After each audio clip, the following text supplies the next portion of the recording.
नमस्तेऽस्तु महामाये श्रीपीठे सुरपूजिते शङ्खचक्रगदाहस्ते महालक्ष्मीर्नमोऽस्तु ते।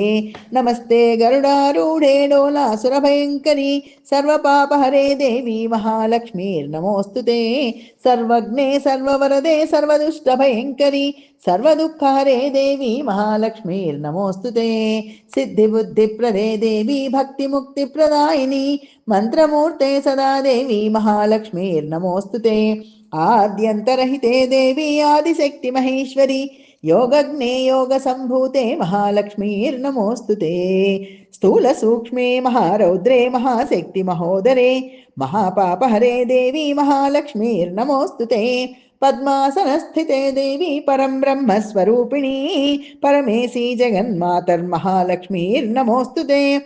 श्वेतांबरधरे देवी नानालङ्कारभूषिते जगत्स्थिते जगन्मातर्महालक्ष्मीर्नमोऽस्तु ते।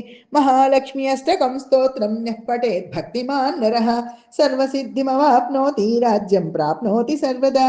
एककाले पठेन्नित्यं महापापविनाशनं द्विकालं यः पठेन्नित्यं धनधान्यसमन्वितः त्रिकालं यः पठेन्नित्यं महाशत्रुविनाशनं महालक्ष्मीर्भवेन्नित्यं प्रसन्ना वरदा शुभा।